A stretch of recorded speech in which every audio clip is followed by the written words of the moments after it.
All right, good morning, everyone. My name is Todd Sukal. I'm the Executive Director of the Mayberg Family Foundation. And on behalf of Manette and Louis Mayberg and the Mayberg Family Foundation, it's really my joy to welcome everyone here to the 4th annual JEIC, Jewish Education Innovation Challenge, JEIC Innovators Retreat 2016. There'll be some housekeeping announcements and some introductions shortly, but first I want to ask Mrs. Manette Mayberg to come forward and set the tone for our day. Good morning, everyone. Since we're such a small, intimate group, I'd like to just ask your indulgence for a moment. I have a good friend whose granddaughter is become ill, and I wrote to her this morning and I told her that I'd like to dedicate my words today to her refuah. Her name is Eden Chana Bat Rachel Eliana. So if Hashem should accept my words in the merit of the Jewish people as they're intended, should please accept my words in the refuah of this beautiful little girl. We are almost at Shavuot, which is an amazing time to convene a gathering like this. This small and powerful group of Jewish educators and influencers. Shavuot marks our start as a nation, our acceptance of the Torah. The connection's obvious, yet it's so much deeper than the obvious.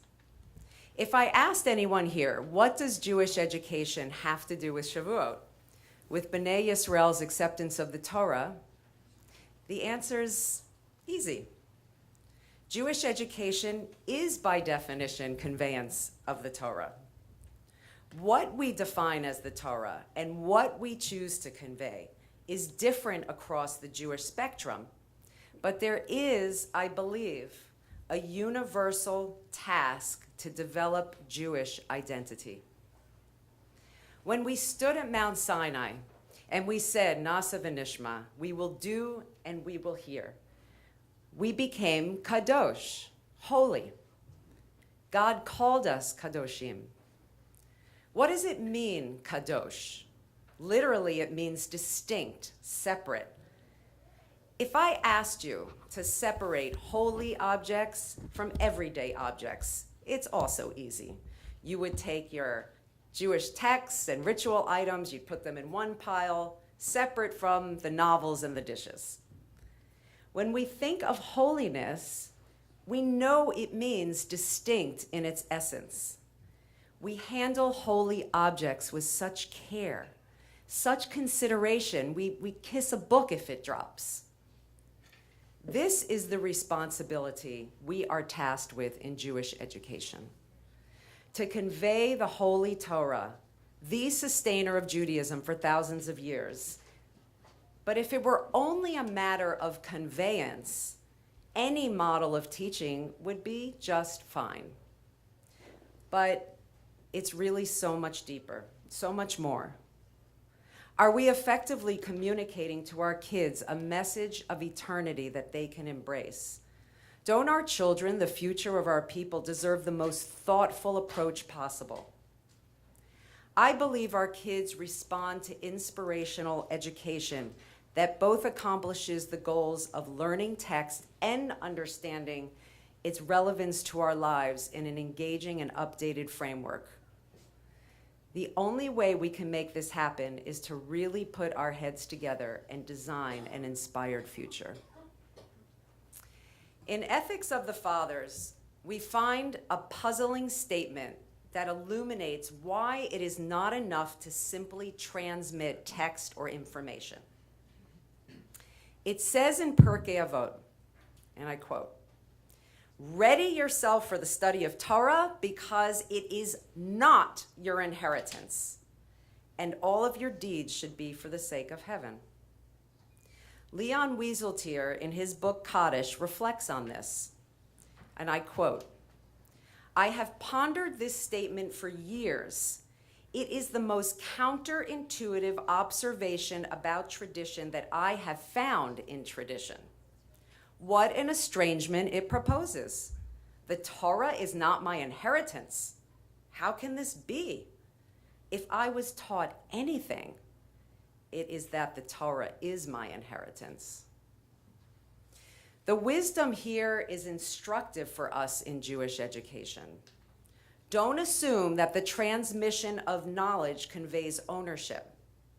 In other words, as Erica Brown comments on this Mishnah in her book, Seder Talk, and I quote, "I cannot assume that just because someone passed down knowledge to me that it is mine. I cannot assume that because I transmit knowledge to you that it is yours.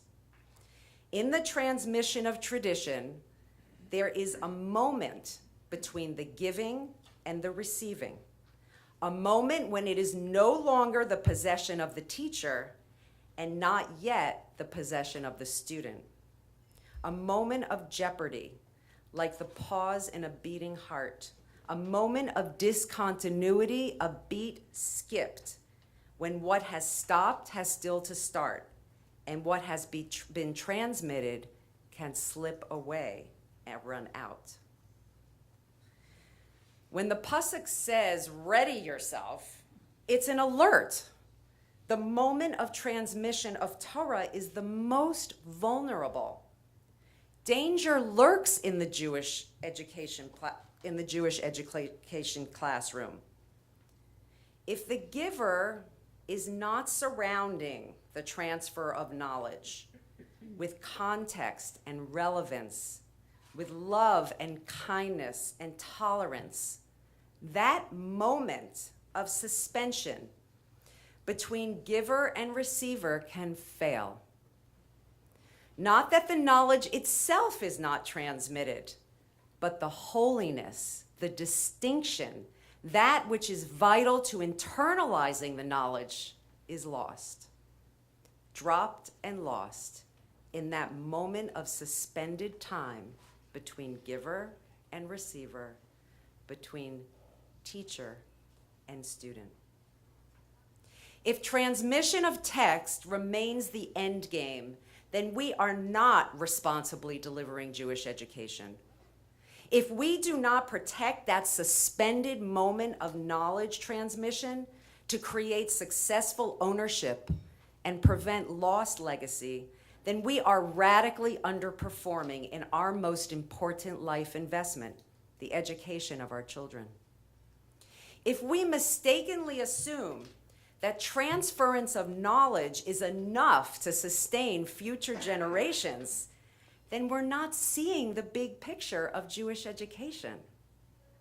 If we are satisfied with a system that rewards and punishes by the standards of contemporary secular education, then we are off course in the way we think about holiness, kedusha, the obligation that we accepted when we said Na'aseh v'nishma. Louis and I, we're approaching $1 million in investment since we started JEIC. We're not flippant investors. We are known to take prudent risks, successfully investing our dollars in seeding movements. We invest in patient strategies to align for success with a spirit of inclusivity. We encourage cooperation between diverse constituencies. We stimulate innovation and inspire the courage to demand and create change. Leadership here at JEIC intends to compel the players in Jewish education to make an honest assessment of our collective effectiveness. How is our application of general studies educational methods affecting our conveyance of our all-important holy material?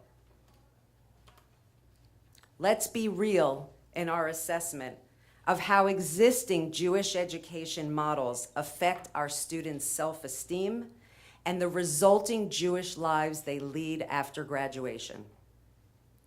Knowledge transference is crucial, but can we hold this up alone as an accomplishment and not look beyond the grades and rankings?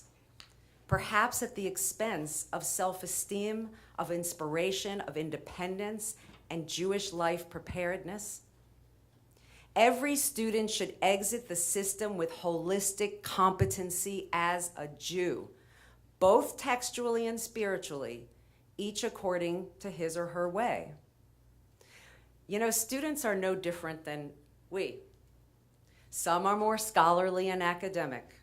Some are more emotionally driven or analytic, and some more readily connect contextually.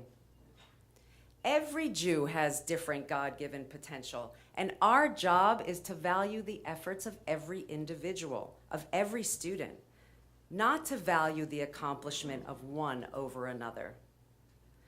Our obligation, our Jewish obligation, as parents, educators, influence, and funders of this system is to ensure that every Jewish student fulfills his or her unique potential, period. The goal is for every student to feel successful in Jewish studies, no matter how much material is covered or not, no matter how much is memorized or not. Jewish wisdom tells us it's the effort, not the result, that counts. We can leave those simple assessments of volume of material and memorization to general studies. There's nothing simple or black and white about conveying our holy subjects.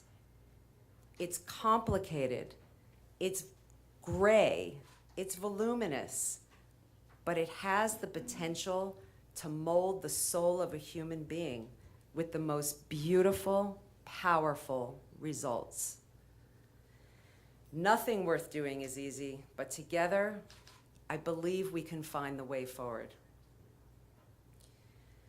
We, the Jewish people, we don't lack courage or fortitude. It's in our DNA. When Abraham was cast into the fire by Nimrod, he was suspended for just a moment in time. He didn't need proof to make that leap.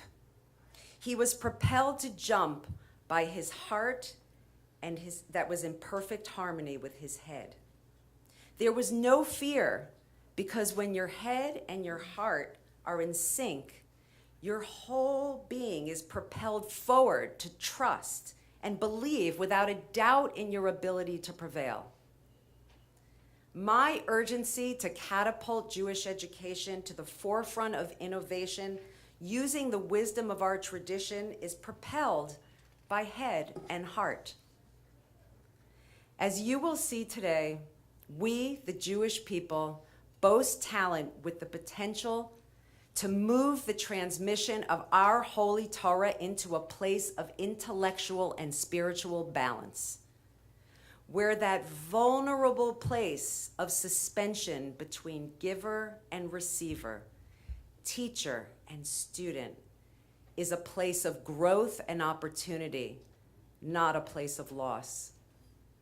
Together, we can take that courageous leap, like Abraham, with a perfect clarity that the synergy between head and heart, between knowledge and love, is our key to survival.